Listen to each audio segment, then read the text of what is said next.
Welcome back. To tamper with a well-worn adage, one man's terrorist is another man's media mogul.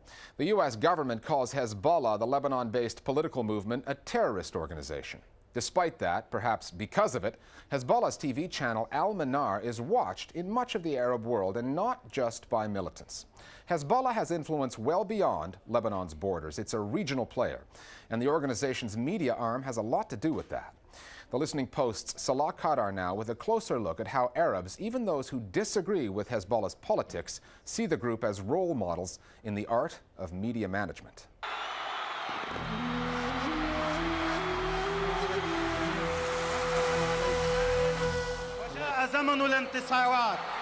Hezbollah, the party of God, perceived by some as brave resistance fighters and by others as cunning terrorists, but by all as a media-savvy organization in a region that is home to a constant war of information. The media apparatus is one of their primary arms, just as the military aspect of Hezbollah is, just as the political leadership is. So it has moved front and center in terms of significance and in terms of resources too. Broadcasting out of Beirut, the satellite channel al-Manar, or the Beacon, serves as the primary portal through which Hezbollah beams its message.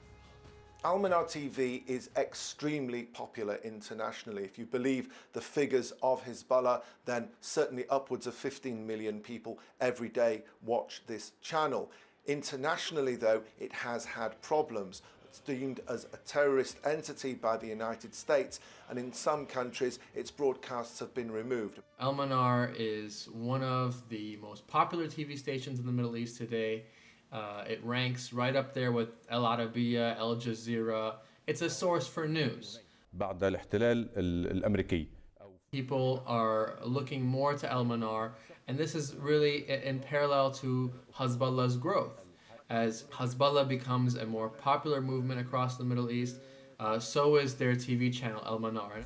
Al-Manar is a very successful television station, and this is because it is perceived with a high degree of credibility by audiences in the occupied territories. Hezbollah in general is perceived by people in those regions as being a group that does not make empty promises, and this sense of credibility is translated into its media outlets as well. Part of a broad multimedia platform that includes radio and online initiatives, Hezbollah sees Al-Manar's mission as advancing psychological warfare against the State of Israel.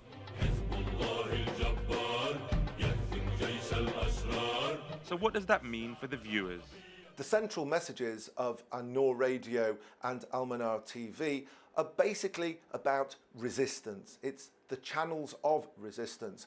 They focus on the Zionist entity, as they call it, the Palestinians, but they've also now expanded their coverage to include, for example, resistance in Iraq. Hezbollah is as much a producer of culture as it is a producer of guerrilla warfare. Providing a narrative, a cultural narrative, and a historical narrative.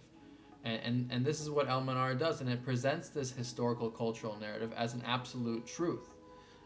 There is very little nuance on Al-Manar, very little criticism of Hezbollah. That's not the point.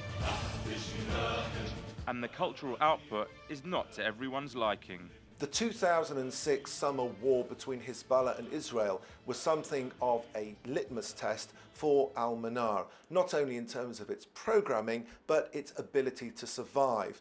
And on a couple of occasions, Israeli jets took out, or at least tried to take out, the broadcast of Al-Manar, hitting its main office. However, broadcasting from undisclosed locations, Al-Manar continued to get its message out and was clearly a major tool in what Hezbollah sees as its victory in its campaign with Israel. The July War was really cast as a kind of a terrorist group, kidnapping Israeli soldiers illegally and starting a war that destroys, half of Lebanon. There is growing fear that Hezbollah is not the only terror group operating there.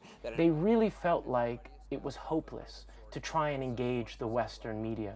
Which leaves Al-Manar with exclusive access to the main man himself. This decision is a declaration of war against the resistance. Nasrallah's speeches do get a lot of airtime because when Nasrallah gives a speech, people tend to listen. And at the same time, Hezbollah broadcasts and archives Nasrallah's speeches on the website of al-Manar TV as well, so that people can access them well beyond the date of their broadcast. When al-Manar plays a speech, you can hear a pin drop in many parts of Beirut because everybody is glued to their set watching. They also tend to, for example, have some of the most exciting footage. Al-Manar's cameramen are renowned around the world, especially in the sort of Arab media community. They are literally almost fighters. The videos from the 90s that they used to put up on al-Manar of Hezbollah operations are, I mean, it's riveting. And it's all with al-Manar cameramen, many of whom died, to get really close up, very visceral action. And they know who their target audience is. The aim of Hezbollah's multiple media platforms is to disseminate Hezbollah's messages to the world.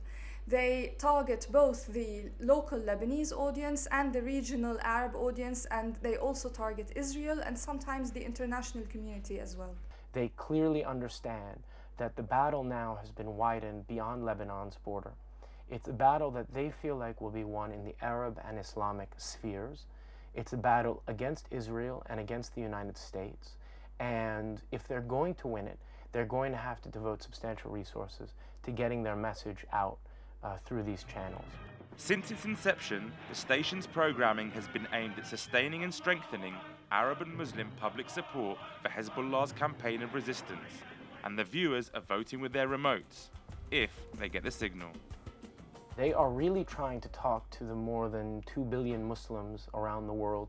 There's a fight right now in terms of, they've just got satellite exposure in a lot of major Southeast Asian markets that the Israelis, the Americans are trying to fight, trying to get their satellite not to broadcast in Australia, which is a huge community of Shia, has a huge community of Lebanese, has a huge Muslim community as well. So there is this fight, there is a media war going on, and it's about trying to get eyes to watch them. More Global Village Voices now on Hezbollah, al-Manar TV, and the media. I don't think that al-Manar will ever be a truly effective media outlet, simply because it is not an independent media outlet. If one looks at al-Manar's website, for example, we have very serious international news stories, but they will always be tied to what Sheikh Nasrallah has to say about things, Sheikh Nasrallah's speeches, so on. So it's quite obvious that there is a propaganda role.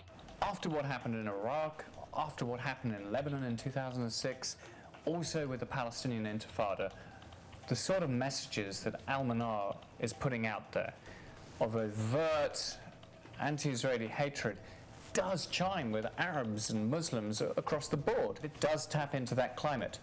If the United States and other countries wish to limit the influence of al-Manar, then they need to look at their policies and to try to stem this climate of hatred to make al-Manar an irrelevance. Finally, you kind of have to work with me on this one. We're going to show you one of the smartest viral ads we've seen in this marathon of a U.S. election campaign. It was put out by MoveOn.org, the liberal grassroots movement in the U.S.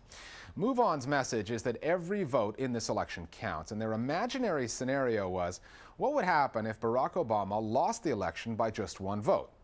You can send this viral to anyone, and MoveOn will customize it to include that person's name. The idea is to shame people into voting. Well, we came up with a name. The result is our Internet Video of the Week, and you'll get the drift when you watch it. We'll see you next time at The Listening Post. U.S. elections are always close, but the nation was shocked Tuesday night to see John McCain defeat Barack Obama by a single vote. We sure showed them what a comeback looks like. For many, shock soon turned to outrage as the New York Times revealed the identity of the particular non-voter responsible for Obama's loss. In just a few short days, this private citizen has become a national pariah. Fearing retribution, local police took the non-voter into protective custody yesterday at City Hall. Disgruntled citizens have been demonstrating ever since. You're supposed to Barack the vote. But what happened? Nobody, the vote didn't even get Baracked. International reaction has been just as intense, even in some of the most remote locations. यो मेरो अनुभवमा यो 2000 सालभन्दा अहिले 5 वटा पोखरी फुट्यो. However, the non-voter has become a hero to a small sliver of the population. I thank you for your service. I thank you for what you've done for the United States of America. Bet that guy is a Factor viewer. He's also a patriot. Coming up, how long until we nuke Iran? Experts say it could be as early as Saturday, around lunchtime.